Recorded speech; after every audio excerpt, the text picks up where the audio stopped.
Waxaana wanaagsan dhammaan akhyaartana daawanaysa ay meel kastood joogtaanba ku soo dhowaada mar kale iyo barnaamijkeenii falaqaynta qodobadan ku soo qaadanayno waxaa ka mid a kooxaha argagixisada ah iyo kuwa xagjirka ah ee diidan aqoonsiga jamhuuriyadda Somaliland iyo TV-ga dhiirigeliya had iyo jeer kooxaha argagixisada ay ka amarka qaateen ee Al Jazeera oo weerar markaa xagga afka iyo markaa propaganda ah ku bilaabay jamhuuriyadda Somaliland. TV-ga Al Jazeera oo ka been abuurtay wasiirka arrimaha dibadda Mr. Cabdiraxmaan Aadan oo markaasi sheegay oo TV-gu markaasi uu hadda been abuur ku sameeyey in ay doonayso Somaliland oo ay diyaar u tahay inay aqoonsi ku bedelato qaxootiga reer Falastiin oo loo keeno, taasi oo ah been abuur cad oo markaasi qarannimada Somaliland la doonayo duulaan lagu yahay oo kooxaha argagixisada ah lagu soo jihaynayo. Haddaba waxaa jirta hadda hadalkii wasiirka arrimaha dibadda waraysigii uu siiyey warbaahinta Israa'iil ee uu yidhi annaga cid arrimahaasi nagala hadashay ma jirto, cid kasta oo markaa waddan kasta oo caalamka ka mida oo Somaliland arrimo muhiima doonaya markaasi in ay kala hadlaana diyaar baan u nahay buu yidhi, laakiinse shuruudaha aqoonsiga ayaa markaa horyaala isagoo ka hadlaya xiriirka aqoonsiga ee markaasi jamhuuriyadda Somaliland hadda Maraykanka u socda. Arrintaasi isagoo markaa halkaa uga door xulayo xiriirka caalamiga ah ayuu yidhi waddan kastoo doonaya xiriir inuu la samaysto Somaliland shuruudda koowaad waa aqoonsi. Arrinta qaxootiga iyo Falastiiniyiinta iyo howlaha sida wax haddana markaasi noo yaalo oo lagala hadlay maaha oo aanu ka wada hadalnay buu yidhi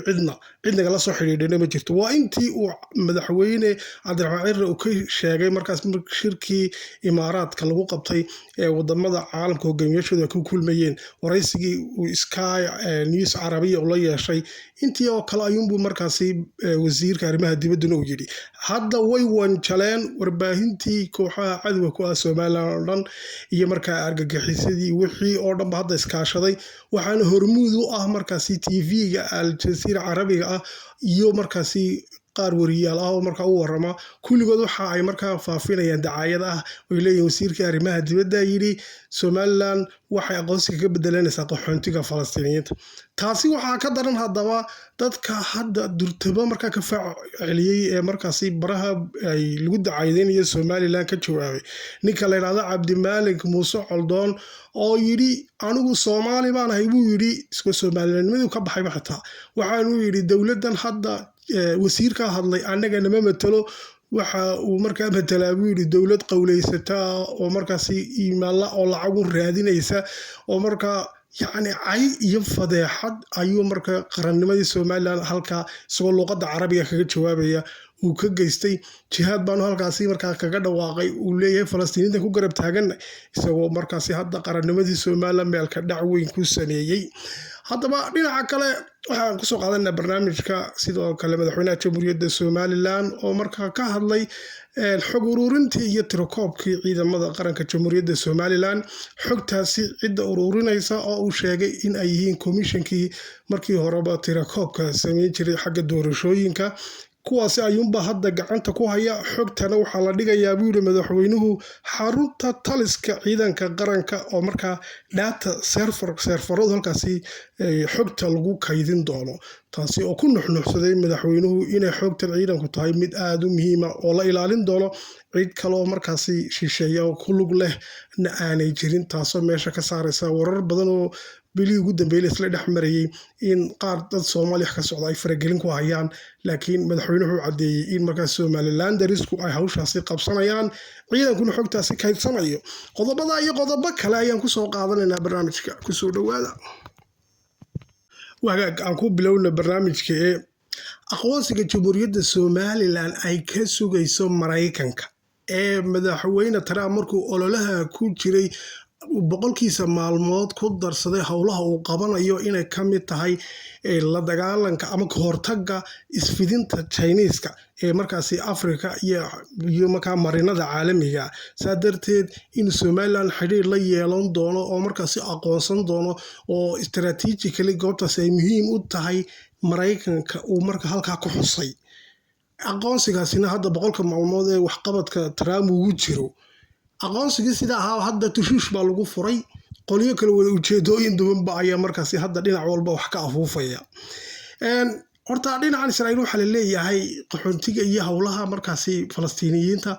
ay kaarkan in iyadu marsata doonaysa maadaama Mareykankiis ku soo dhawaanayaan iyo markaa Somaliland oo ay markaa iyaduna leedahay halay raaciyo yani qaxoontigaasi in maogtay la dejiyo Somaliland kuwa qasa hawl markeedii hore ku jirtay aqoonsigeena maaha waxa weeyaan danaheeda ka dhex aragtay in Israa'iil iyo markaasi warbaahinteedu ay ka hadleen ma aha markaasi heshiiska ama waxyaabaha ka wada hadlayno Somaliland iyo Mareykanku kuma jirta arrinta Israa'iil iyo ma garatay hawlaheedan iyo qaxoontiyadan iyo qasa iyo waxan kuma jirin kaarka inay marsatay doonaysay su'aashaasi waa tii la weydiiyay madaxweyne Cabdiraxmaan Ciiro markii uu markaasi Imaaraadka ka qayb galayay shirkii hogaamiyayaasha caalamka waa kii yidhi arrintaasi hawl imka noo taala maaha anagu ma garatay waxaan wadamada Carabta ogoleen ma sameeyno cidna nagalamay hadal buu hawshaas noomay soo bandhigin imika wasiirka arrimaha dibadda Jamhuuriyadda Somaliland warbaahinta caalamka wareysiga uu siiyay tabtaasi oo kala ayuu misna u hadlay oo marka warbaahintan xitaa Israa'iil shalay tolo wareysatay wuxuu sheegay inaanay cidna kala hadli kalana soo xiriirin arrimaha qaxoontidii hawlahaasi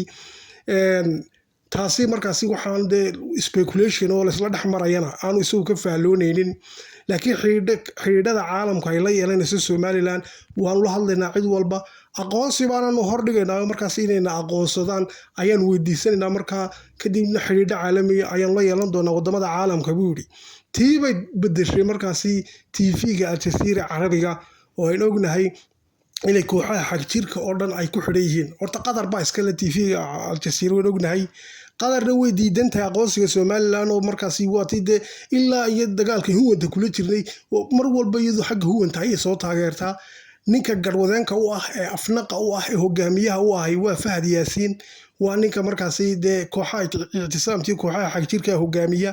ninkaas ka hadal qaadataa TV-ga Al Jazeera Carabiga isaga hore ugu shaqeyn jiray ilaa 2010 ilaa iyo markaasi markii dawladii farmaajo ku biiri doono TV-ga Al Jazeera Carabiga ka tirsanaa sida wax loo dhaxmariyay iyo markaasi propagandaha loogu sameeyo yaqaanaa ninkaasi ayaana ka dambeeya oo hawshan wata markaasi in dacaayad lagu furo Somaliland TV-ga Al Jazeera Carabiga oo kooxaha xagjirka iyo argagixisoo dhan ay ku xidhan yihiin baa soo qoray oo yiri Somaliland aqoonsi bay ku bedelanaysaa markaa qaxoontigii markaa Falastiiniyiinta iyagoo markaa sheegay yiri wasiirka arrimaha dibadda oo ka been abuuray haddaba dadka iska hor cararay ee markaasi horbooday ee durtaba ka baxay Soomaalinimadii ee dawladii caayay waxaa kamid ah ninka la yiraahdo Coldoon ayaa halka Carabiga ugu jawaabay isagoo la deenin Carabiga si fiican u yaqaan iska dhigay kulay deedna waxa halkaas uu falcelin kaga sameeyay qoraalka halka yaala waxa uu yiraahdo Soomaali baan ahay anigoo Soomaaliya buu anigu waxaan ahay buu yiri Soomaali wasiirkana nama matalo buu yiri balse wuxuu matalaa buu yiri dawlad calooshood u shaqaystayaal ah oo lacag u garanaysa